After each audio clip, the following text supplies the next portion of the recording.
On to part 3 now of the Lorentz transformation. Let's remind ourselves where we were. Again, the goal here, I brought the props, remember these, Alice and Bob here, so Alice with her lattice of clocks and measuring system, Bob with his lattice of clocks and measuring system. In our example, we set up where we were assuming Alice was stationary, Bob was moving to the right with respect to Alice, but of course from Bob's perspective, his frame of reference, he's stationary and Alice is moving to the left. And so the idea here is that if Bob measures some event, maybe out here that occurs on what clock 1, 2, 3, 4, 5, something like that, and on some time in his synchronized lattice of clocks, what is that going to be on Alice's frame of reference? What time and location with respect to her lattice of clocks? So that's the idea here. That's what we're after, to make our life simpler. If we can get a nice formula for this, and it'll also give us some more insights into how the special theory of relativity works. So we'd gone through a couple steps and had got into this form right here for our formulas involving xb and t sub b. In other words, the x location of event and the time of the event according to Bob's clocks and his measuring system. And then we'll get t sub a, the time for Alice, and x sub a, the location for Alice. And we'd found out that we got sort of the second terms here, but we still need to find out what g and m are. And so now this is where the algebra really comes in. This video clip may be when we have the most algebra, but we'll take it step by step. We'll try to get the big picture as well. For those of you who like to do a little algebra, you can stop at a certain point and then try to work your way through it, see if you can get the same answer we get at the end, hopefully the correct answer. But here's what we're going to do. We're going to go back to the invariant interval equation. This is one of the big reasons why we derived it a little while back. So remind ourselves what it is. It's c squared for any two frames of reference. This quantity is invariant between those frames of reference. So given t sub b and x sub b, plug those numbers in here. And if another frame of reference, Alice in this case, if the difference between the frames of reference, if they're both inertial and there's some velocity v between them, then c squared ta squared minus xa squared will always be equal to the values with Bob's values put in there. So look at what we've got here. We've got these formulas over here. I want to find out what m and g are. And what would happen if I just took my value for t sub a there, my formula, and plugged it in right here, and took the value for x sub a and plugged it in right here. Because then what would happen is I'd have xb's and tb's on both sides. The xa's would disappear. And ideally then, I'd also have, well, not ideally I would have them, I would have g and m in there, and ideally I'd be able to work it down and figure out what g and m are. So let's try that and see where we go with this. So we're going to have a lot of room here. We'll start over here. So I'm going to have c squared. And what's ta? Ta is gxb.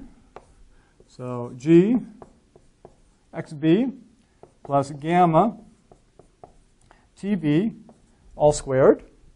Okay, so I plug that in there. C squared ta squared minus xa squared. And so xa squared is mxb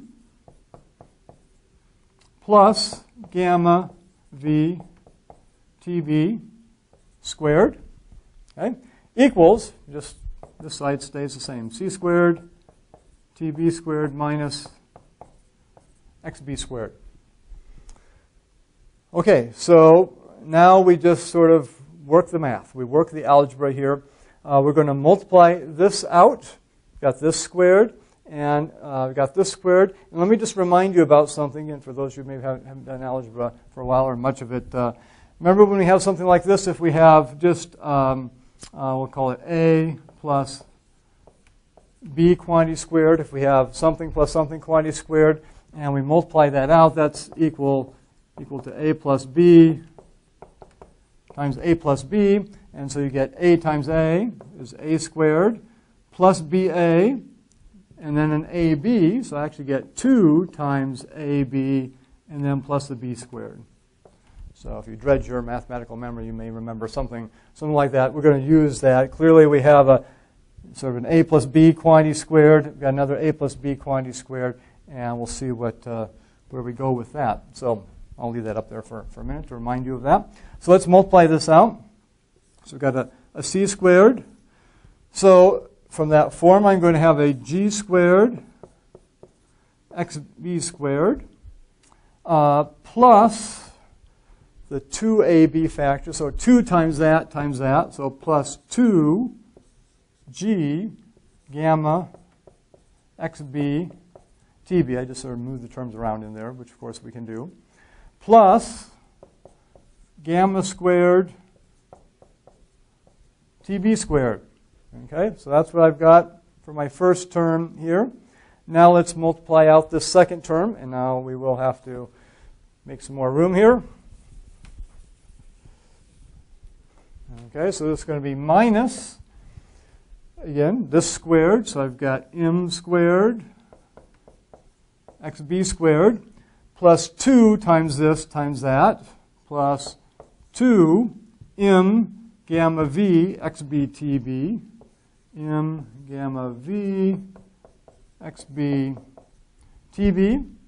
Take it step by step. It looks horrible perhaps, but again, take it step by step and we'll get there. And plus then this thing squared, gamma squared v squared tb squared. Gamma squared vb squared, oops, not vb squared, of course, v squared tb squared. Okay, so that's c squared times this minus this thing squared, and it all equals c squared tb squared minus xb squared there. Now, let's note something here. We've got some things that we can sort of pull together. We've got an xb squared term here. We've got an xb squared term over here. We've got an xb tb term here. With some stuff in front. I've got an xb tb term there. I've got a tb squared and a tb squared term there. So what we're going to do is pull those together, because then we're going to look at this side and compare it to the other side, and we'll actually get some nice results out of that. So let's look at, let's pull all the TB squareds together here.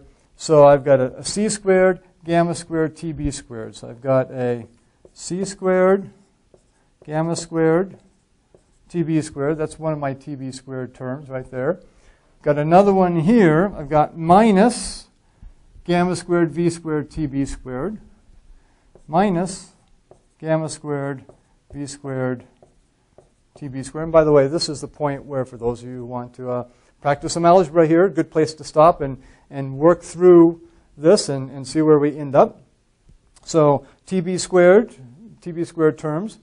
Now let's look for the XB-TB terms. Okay, so I've got one here. So I've got a C squared. Don't lose the C squared out here. C squared times 2 times G times gamma. So we'll write that as 2G gamma C squared XB TB.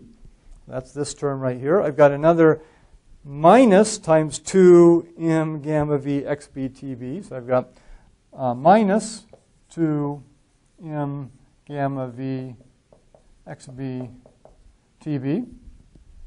So that's my XB-TB term here. And then the XB squared terms. I've got one here, and I've got one there.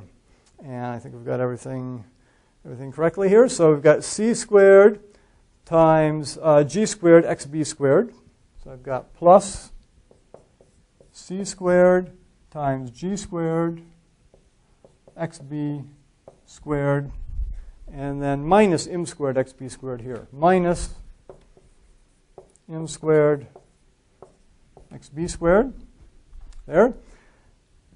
And I think we got all the terms there. We got 1, 2, 3, 4, 5, 6 terms total. 1, 2, 3, 4, 5, 6. So it looks like we got them all there. Hopefully we didn't make any silly mistakes there. And then still over on this side, I've got C squared tb squared minus xb squared.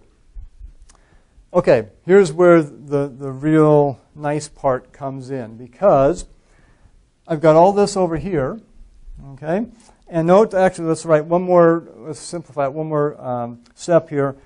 And that is, I've got a tb squared term here. I've got tb squared there, so let's pull that out. So this is we're going to write this as c squared gamma squared minus gamma squared v squared times tb squared.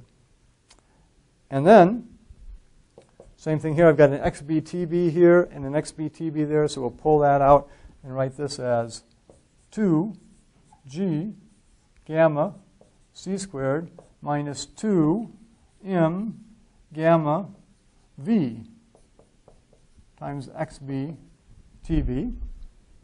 Okay? And then here I've got an xb squared and an xb squared here. So I've got plus c squared g squared minus m squared xb squared equals c squared tb squared minus xb squared. Okay, now here's the nice part. On this side, note we have a tb squared term. Okay, we've got essentially something times tb squared. And then we've got something times xbtb. And then we've got plus something times an xb squared term here. And then on the other side of our equal sign, we've got a c squared tb squared, and then plus really a negative 1 times xb squared, or just minus xb squared there. When you have something of a form like this, if you've got a tb squared here term here, something times tb squared, and over here you have a tb squared, whatever's in front of this tb squared term has to equal this over here. Okay, so what this is telling me is that for this equality to hold on both sides, this thing right here, that right there, has to equal the c squared, because that's what's in front of the tb squared over there.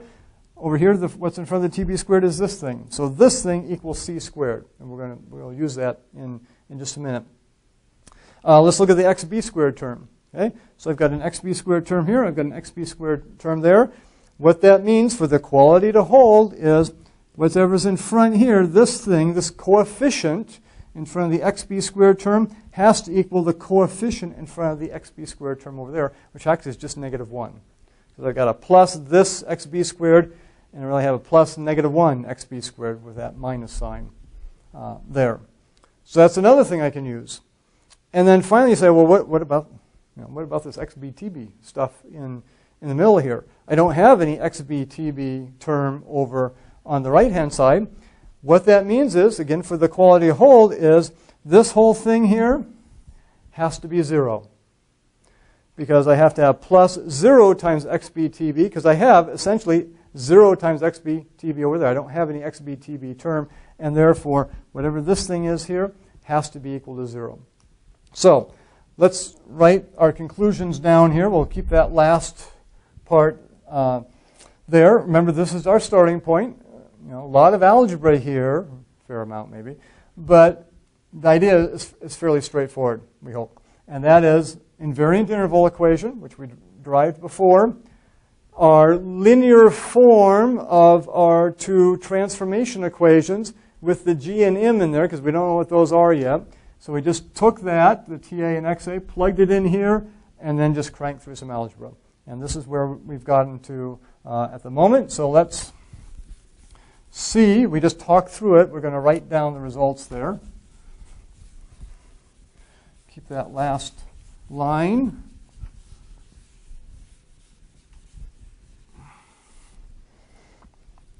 Okay, so what we've said here from this, we can say, therefore, for those of you who like math, you can do mathematical symbols, therefore. Some of you may know that. So what do we say? Okay, this, the tb squared term, has to equal c squared. So we have c squared gamma squared minus gamma squared v squared equals c squared, the c squared coefficient over there. Let's just work with that a minute. We'll get to the others in a minute. Okay? Well, on this side we have a gamma squared in both terms, so we can do gamma squared times c squared minus v squared equals c squared. So I just pull out the gamma squareds there. And then divide both sides here by the c squared minus v squared. So I get c squared over c squared minus v squared. It should be looking a little familiar to you now. Take the square root of both sides.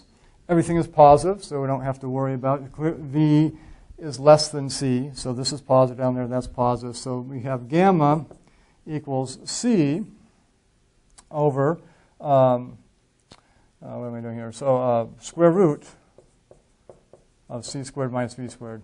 Got lost there a second. Okay, just took the square root of gamma, squared is gamma, square root of c squared is c, square root of c squared minus v squared is square root of c squared minus v squared. And you say, well, you know, what's going on here?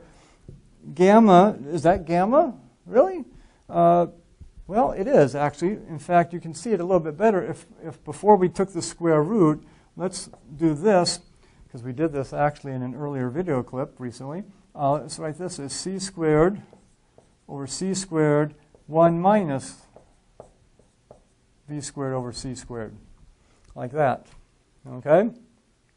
And, in other words, all I did, c squared minus v squared is the same thing as this, because that's c squared times 1 is c squared. C squared times v squared over c squared is just v squared. That is the same as that. And once I do that, I can cancel the c squareds, and I'm left with 1 over 1 minus v squared over c squared equals gamma squared. Take the square root, and lo and behold, yes, it does equal our familiar Lorentz factor gamma.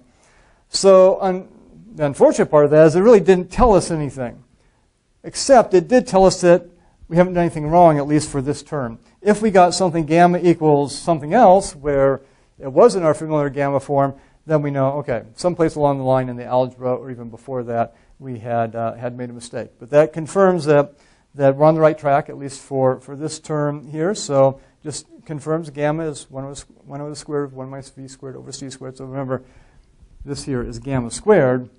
So gamma equals square root of that. So that's the first term. Now let's look at one of the other terms here. So we'll erase this, get some room here.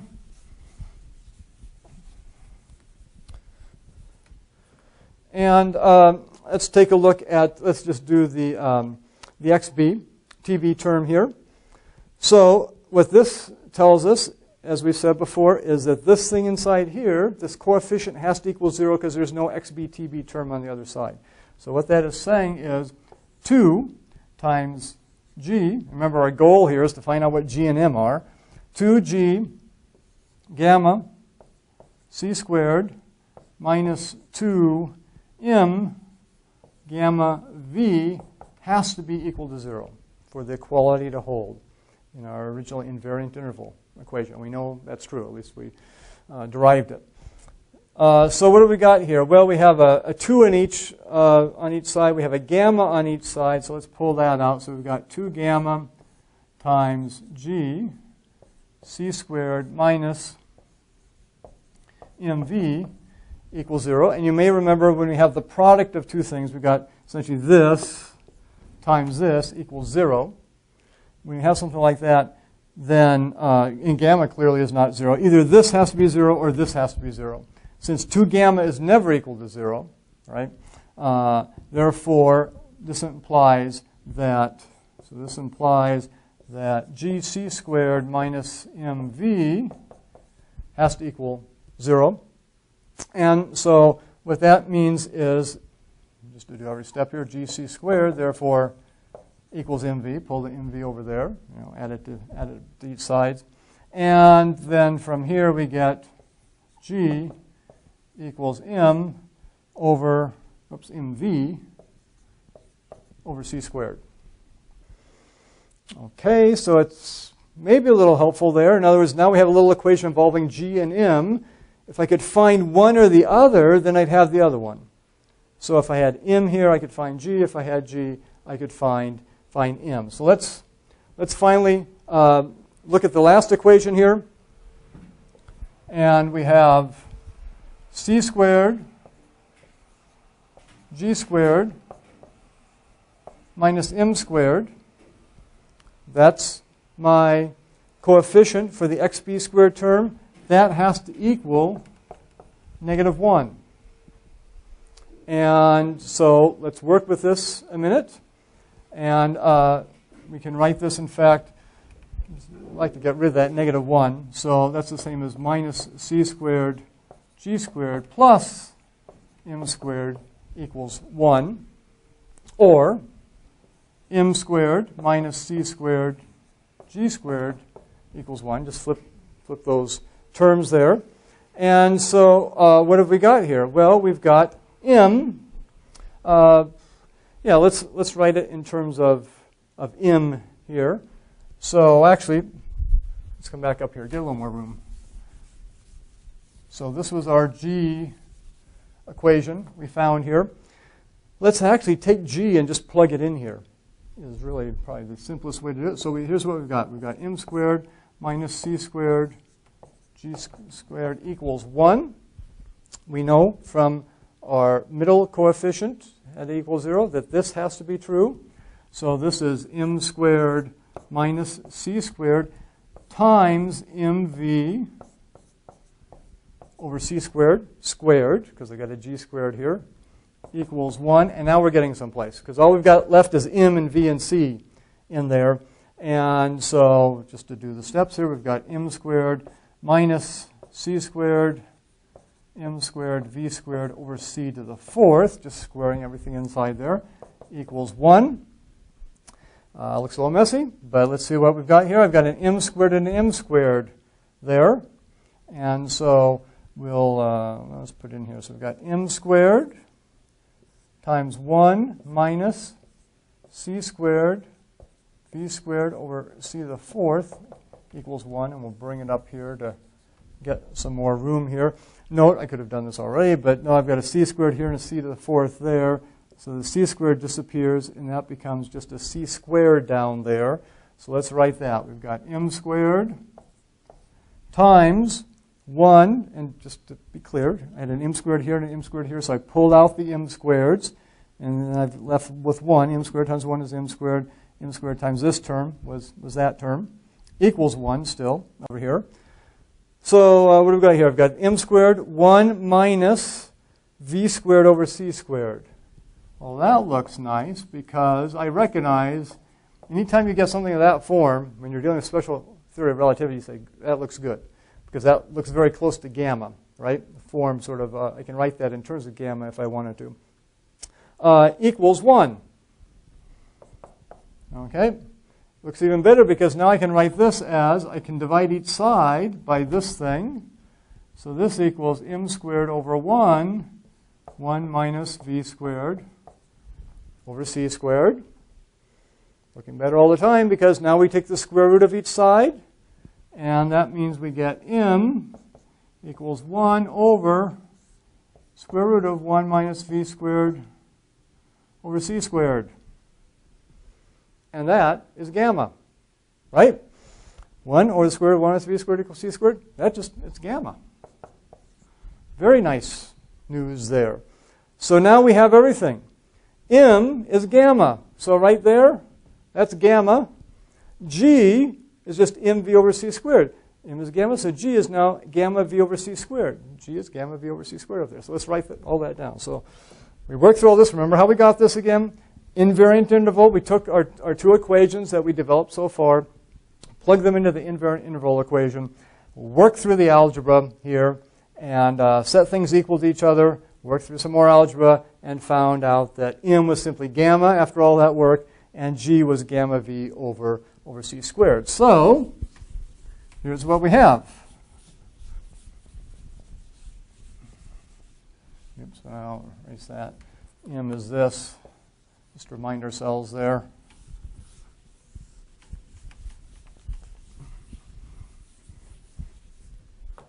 So we have TA, final result here, or we're going to rewrite it in slightly different form. G was gamma V over C squared. So I've got gamma V over C squared times XB plus gamma TB. And XA was M, which is just gamma times XB plus gamma VTB. And those are the Lorentz transformation equations, named after Hendrik Antoon Lorentz, who later on in their careers became sort of a scientific father figure to Einstein. Einstein was younger than Lorentz, as we mentioned before. Lorentz really extended Maxwell's theory of electromagnetism during the 1890s and into the beginning of the 1900s, and working with Henri Poincaré as well. Very sophisticated theory, and he had come up with these equations in the context of that theory. Einstein came up with them, as we've seen, just from his two basic postulates involving essentially clocks and lengths, and so it was coming to them from a very different perspective. Although many people at first thought, Einstein, you're just rederiving what we already know here from Lorentz and Poincaré as well, these Lorentz transformation equations.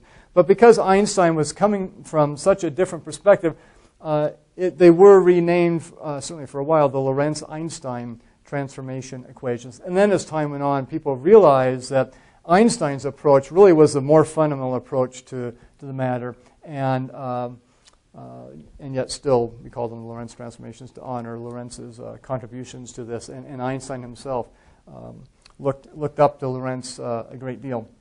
So here are the two equations. We want to rewrite them in slightly different form just to make it easier to remember, and also to bring out the difference and similarities to the Galilean transformation. So I'm going to rewrite this as TA equals, note I've got a gamma in each term there. So I'm going to pull out the gamma. I'm going to put the TB term first. TB plus V over C squared XB.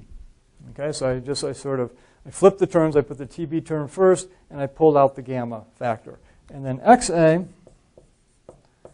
is, again, I can pull out the gamma here. So gamma XB plus VTB there. So first of all, especially the XA term here, well, first of all, just these two equations, if you look at them, they both have gamma in front of them. Okay, that indicates special theory of relativity is going on here. And the form is similar. You know, I've got an XB term plus a TB term. And for the TA, I wrote the TB term first because you've got the TB and XB, and the second terms have the extra coefficient in front of them. For the XA equation here, it's V times TB because the units have to match.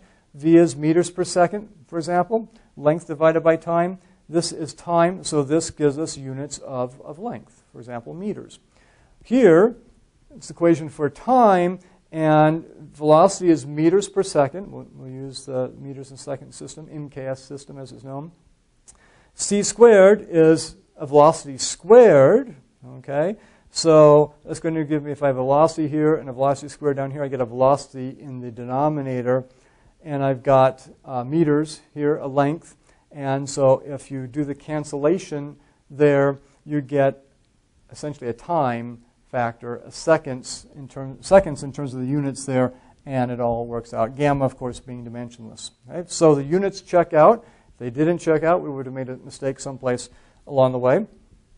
So that's the general form. And this is probably a nice form to memorize them in if you're going to be using them fairly frequently, and we'll certainly be referring to them as we go on throughout the course.